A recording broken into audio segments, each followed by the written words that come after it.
Salut les gens! Alors aujourd'hui, je voudrais vous parler du surpoids et de l'obésité et des conséquences que ça peut engendrer dans votre corps. Parce que bon, on en parle beaucoup. Après, les gens en parlent peut-être beaucoup par rapport à l'aspect esthétique, mais il y a un aspect vraiment au niveau santé, au niveau capacité physique. Moi, je le vois au cabinet, j'ai des patients, des fois ils sont obèses et il y a des mouvements, ils n'arrivent pas à faire, mais des mouvements simples. Par exemple, sortir de son lit, lever la jambe, des choses comme ça. Et ça devient très compliqué au quotidien. Donc, on va parler de ça aujourd'hui. Juste après l'intro. Youhou.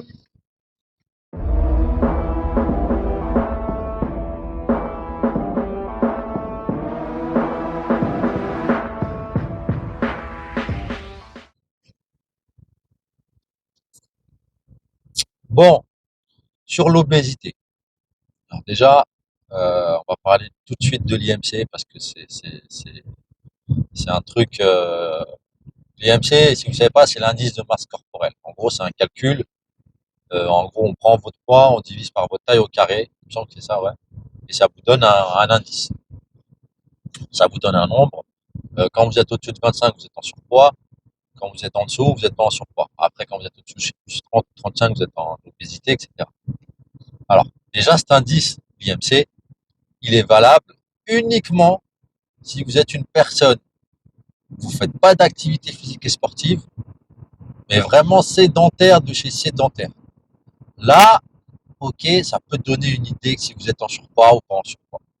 Par contre, quand vous faites du sport, par exemple, si vous faites de la musculation, des choses comme ça, mais du sport où il va y avoir les muscles qui vont prendre du volume, prendre de l'hypertrophie, prendre de la trophie musculaire, quand vos muscles gonflent, bah ça vous fait prendre du poids, vous diminuez en général votre taux de graisse. Le muscle étant plus lourd que la graisse, vous allez sûrement être des fois un petit peu plus lourd. Quelqu'un qui s'entraîne tous les jours, qui fait du renforcement musculaire tous les jours, 2, 3 fois par semaine ou de la muscu, cet indice de masse corporelle, il n'est pas valable du tout. Parce que vous allez avoir des gens qui vont être en surpoids, et vous les voyez comme ça, le mec il est taillé en V, il a des muscles saillants partout, et lui ce mec là, vous dites qu'il est en surpoids. Donc l'indice de masse corporelle déjà il va être valable uniquement pour les gens qui sont sédentaires de chez sédentaires. Là ça va donner l'idée. Si vous faites du sport, oubliez ça. Ça marche pas. Ça marche pas.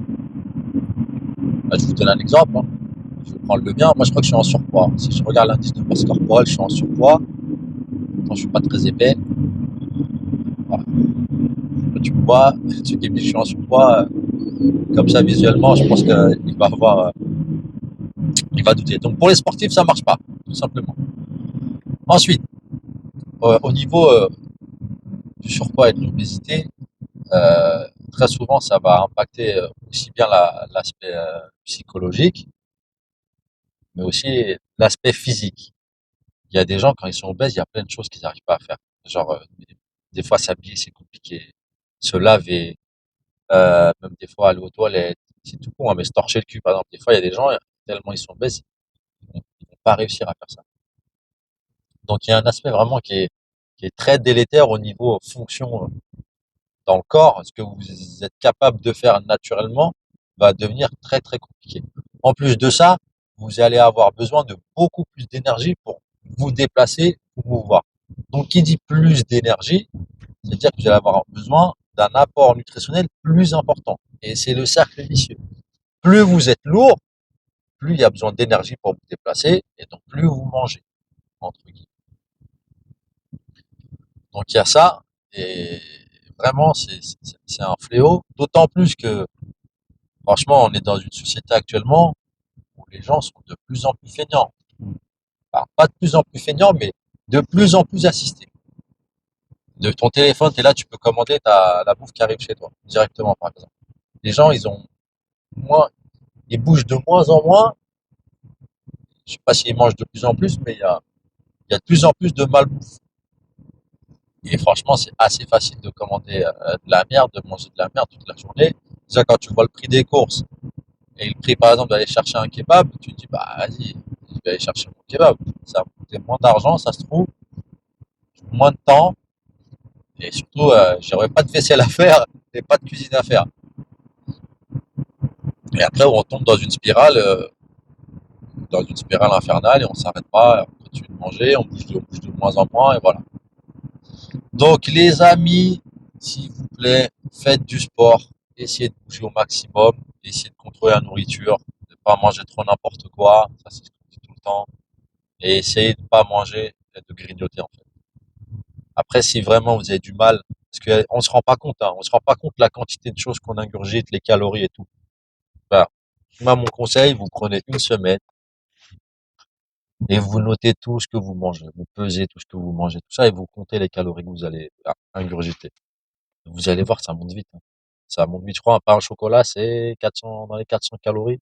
Normalement, pour les femmes, c'est 2000 calories par jour, et pour les hommes, c'est 2500 calories par jour. Personne, activité physique, quasiment sédentaire, juste son travail. Donc t'imagines, si déjà un pain au chocolat, c'est 400 calories, donc en gros, pour une femme, si elle mange 5 fois 4, ouais, 20, tu manges 5 pains au chocolat dans la journée, tu as tes apports caloriques. Et franchement, 5 pains au chocolat, ça veut dire que tu en manges un le matin, deux le midi, un à 16 heures et deux le soir. Et franchement, tu manges juste ça, moi je pense que j'ai faim, hein. Déjà, le pain au chocolat, en général, le matin, je vais en manger deux, donc ça fait déjà 800. Donc ouais, ça va vite, hein. Franchement, ça va vite. Comptez ce que vous mangez et vous allez voir, vous allez être choqués, hein. Vous allez dépasser les 2000, 2500 calories, mais facile, franchement facile, franchement facile. Donc, essayez de voir, de compter ça. Déjà, ça vous a donné une base au niveau de la nutrition. Après, bon, 400 calories d'un pain au chocolat, c'est pas 420 calories d'un d'un plat avec un steak haché, des haricots verts, hein. Donc, c'est vrai qu'il y a les calories, mais il n'y a pas que ça. Mais les calories, ça donne quand même une bonne base pour savoir la quantité que vous ingurgitez. De toute façon, vous allez voir, hein, les choses qui sont bonnes un peu grasses, eh ben, en général, c'est beaucoup plus calorique. Donc, voilà le petit aspect au niveau de la nutrition. Et après, quand vous êtes ben, en surpoids ou quasiment obèse, faut se faire accompagner, hein. N'hésitez pas à prendre des coachs. Bon, c'est vrai que ça coûte un bras, mais à prendre des coachs, faire du sport, vous faire suivre, parce que sur le long terme, ça va déclencher des fois d'autres pathologies, hein. Vraiment, quand vous êtes en surpoids obèse, il y a plein de pathologies en plus qui peuvent se rajouter, tout ce qui est pathologie cardiovasculaire, des choses comme ça. Et ça va être le fléau. En tout cas, les gens pensent que le problème principal, le mal du siècle, c'est le mal de dos. Moi, je pense que c'est vraiment l'obésité, hein. L'obésité, le surpoids, franchement, il y a très très peu de gens qui sont pas en surpoids, hein. Là, si vous regardez votre Instagram, ça dépend ce que vous regardez. Vous allez voir tout le monde est beau, tout le monde est fit et tout. La réalité du terrain, franchement, il n'y a pas beaucoup de gens qui sont fit comme ça en fait, hein, dans la réalité. Et en fait, les gens, en fait, ça va avec en fait. Ça va avec comment vous pensez, comment votre mindset en fait. Si vous êtes en surpoids très souvent ou obèse, là c'est sûr, c'est qu'en général l'activité physique elle suit pas ou que l'alimentation elle suit pas.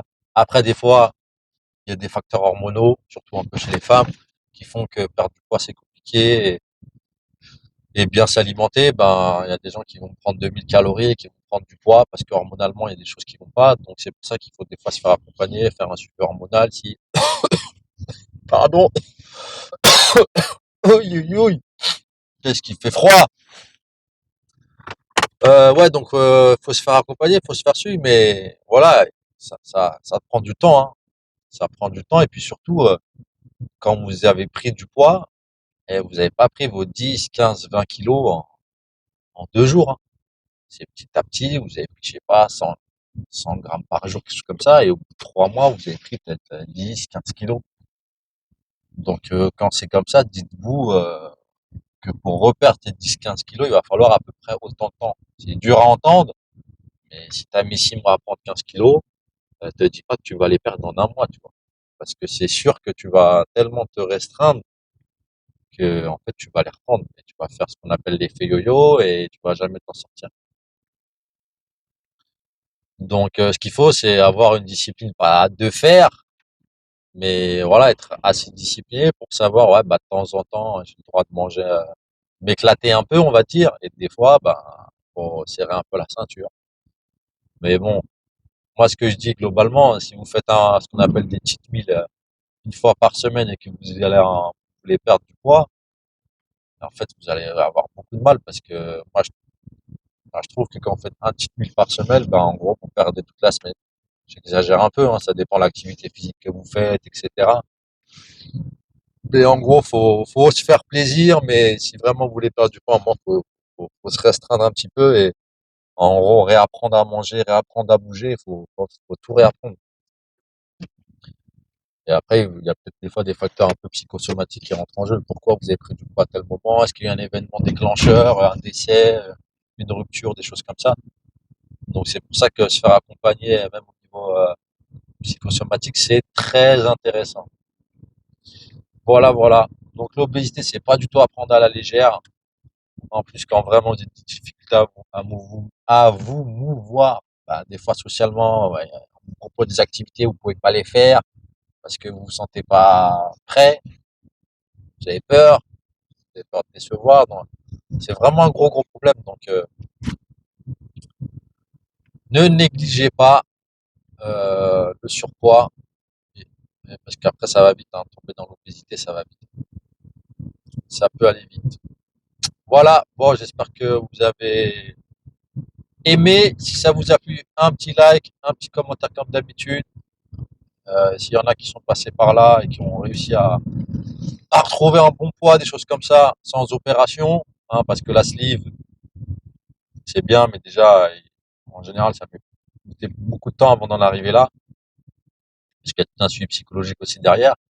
Puis après, ça vous restera sur certains trucs, vous pouvez pas prendre de gaz, boire du coca, des choses comme ça. Donc si vous pouvez arriver sans, c'est bien, mais c'est tout un état d'esprit à changer. Voilà, voilà. Bon, sur ce, je vous dis à la prochaine. Allez, bisous, ciao. One shot, that's all you got. Take it right now, before you get lost, yeah. One shot, that's all you got. Write your own story, you control the plot, yeah. One shot, that's all you got. Could drop dead now of a fucking blood clot, yeah. One shot, give it all you got, and never back down. No, I'm never gonna stop, yeah.